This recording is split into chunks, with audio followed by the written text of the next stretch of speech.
வணக்கம். ஹரிகி ஓம். மீயச்சூர் திருவாரூர் மாவட்டத்தில் அமைந்துள்ளது இக்கோவில். இறைவன் மேகநாத சுவாமி, இறைவி லலிதாம்பிகை அம்பாள். இக்கோவிலின் உள்ளேயே மின்னும் மேகலை சமேத ஸ்ரீ சகல புவனேஸ்வர் மூர்த்திகளை கொண்டு இளம் கோவிலும் அமைந்துள்ளது. மிக புராதனமான இக்கோவில் சோழர்களால் சீர் அமைத்து கட்டப்பெற்ற ஓர் கற்கோவிலாகும். தேவாரம் பாடப்பெற்ற 56, 57 ஆவது தலங்களாக விளங்குகின்றது. தலவிருட்சம் வில்வம், தீர்த்தம் சூரிய புஷ்கரணி ஆகும். இக்கோவிலுக்கு சென்றால் பல சிவாலயங்களுக்கும் சென்ற பலன் கிட்டும்.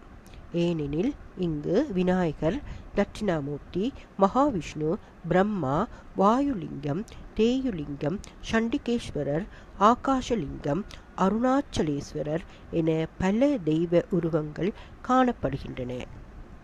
பிரகாரத்தில் இரு விமானங்களுக்கும் மத்தியில் நின்று பார்த்தால் பிரம்மா லிங்க உருவில் சிவன், விஷ்ணு ஆகிய மும்மூர்த்திகளின் சன்னதிகளையும் தரிசிக்கலாம். கருவறை விமானம் யானையின் பின்புறம் போன்று கஜ புருஷ்ட அமைப்பை கொண்டது. பார்வதி பரமேஸ்வரனை கஜ வாகன ரூபராய் வைத்து சூரியன் பூஜித்தமையினால் சுவாமி கோவிலின் விமானம் யானையின் பின்பாகம் போன்று கஜ புருஷ்ட விமான அமைப்புடன் 3 கலசங்கள் கொண்டு சிறப்பாக திகழ்கிறது. அருள்மிகு ஸ்ரீ லலிதாம்பாள் ஸ்ரீ சக்கர பீடத்தில் வலது காலை மடித்து இடது காலை தொங்கவிட்டபடி ராஜ கம்பீரமாக அருள் சிந்தும் முகத்துடன் காட்சி தருகிறாள்.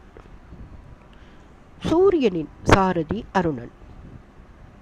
அருணன் கைலாசம் சென்று வர சூரியனிடம் அனுமதி கேட்க சூரியன் மறுத்ததால் அருணன் தவம் செய்தார். சூரியன் அருணனை மிகவும் பரிகசித்து நீ நொண்டி என கூறி இடையூறு செய்ததால் சிவனின் கோபத்திற்கு ஆளாகி நீ கருமை நிறம் அடைவாய் என சாபம் பெற்றார். தவறை உணர்ந்த சூரியன் மன்னிப்பு கேட்க 7 மாத காலம் இக்கோவிலில் பூசை செய்யும்படி சாப விமோசனம் கொடுத்தார் இறைவன். சாப விமோசனம் கிடைக்கும் தருணத்தில் சூரியன் அவசரப்பட்டு இறைவன் இரவியின் ஏகாந்தத்தில் குறுக்கிட அம்பாள் கோபமாக திரும்பினார். சிவன் அம்பாளின் தாடியை பிடித்து வேண்டாம், அவனுக்கு சாபம் கொடுத்து விடாதே, அவனுக்கு இப்பொழுதுதான் சாப விமோசனம் கிடைக்க இருக்கின்றது, மீண்டும் ஒருமுறை சாபம் கொடுக்க வேண்டாம் என கூறி சாந்தமாக இரு என கூறுகின்றார். கோவிலின் வெளிப்பிரகாரத்தில் ஒரு பக்கம் பார்த்தால் அம்பாளின் கோப பார்வையும், மறுபக்கமாக இறைவனை பார்க்கும் அம்பிகையின் முகம் சாந்தமாகவும் உள்ள சிற்பத்தை காணலாம். சூரியனின் கருமை நிறம் இங்கு மாறியதால் மீயச்சூர் என்ற பெயர் ஏற்பட்டது. ஒவ்வொரு வருடமும் சித்திரை மாதம் 21 முதல் 27ஆம் திகதி வரை சூரியன் உதயமாகும் நேரம் கருவறையில் உள்ள லிங்கத்தின் மீது சூரிய கதிர்கள் விழும். கருடன், அருணன், வாலி, சுக்ரீவன், யமன், சனீஸ்வரன் ஆகியோர் இங்கு பிறந்ததாக ஐதீகம்.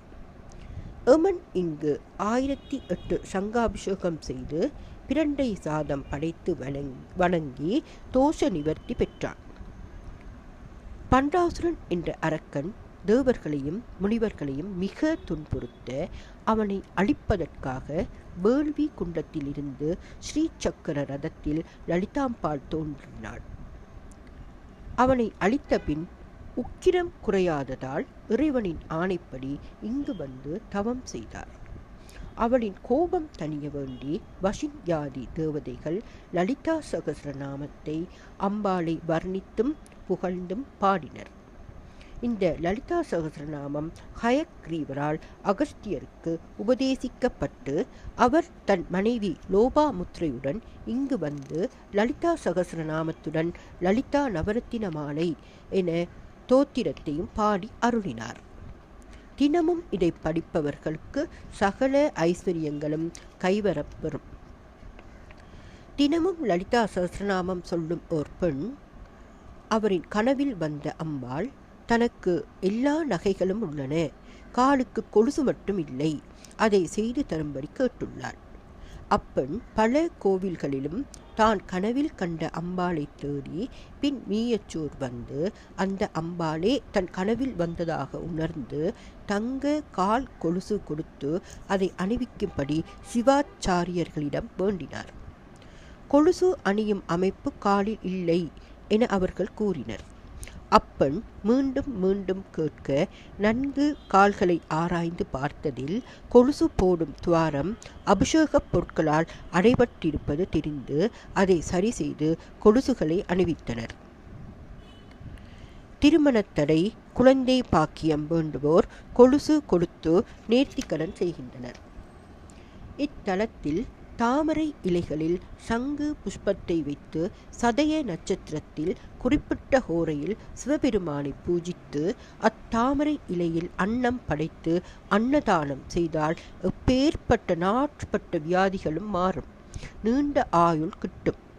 இங்கு ஆயுஷ் ஹோமம், சஷ்டி அப்த பூர்த்தி, சதாபிஷேகம் முதலியனவும் நடைபெறுகின்றன. இங்கு உள்ள துர்க்கை அம்மனின் கையில் கிளி உண்டு.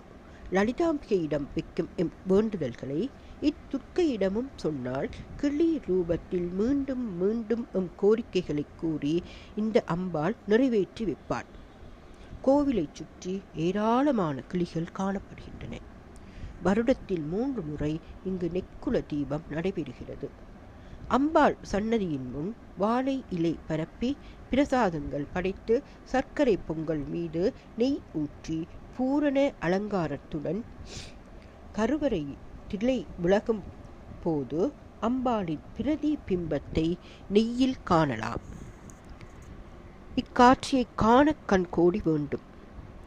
இது கண்கொள்ளா காட்சியாக இருக்கும். எப்பேற்பட்ட தோஷங்களும் விலகும். இக்கோவில் மீது பாடப்பெற்ற தேவாரம் 2 பார்ப்போம். திருநாவுக்கரசர் அருளிய தேவாரம். தோற்றும் கோயிலும் தோன்றிய கோயிலும் வேற்று கோயில் பலவுல மீயச்சூர் கூற்றம் பாய்ந்த குளிர் புன் சடையாற் கேற்றம் கோயில் கண்டீர் இளம் கோயிலே. திருஞான சம்பந்தர் அருளிய தேவாரம் 1. காயச் செல்வி காமற் காய்ந்து கங்கையை பாய படர்புன் கற்சடையிற் பதித்த பரமேட்டி மாயச்சூர் அன்றறுத்த மைந்தன் தாதை தன் மீயச்சூரே தொழுது வினையை வீட்டுமே. திருச்சிற்றம்பலம். நன்றி.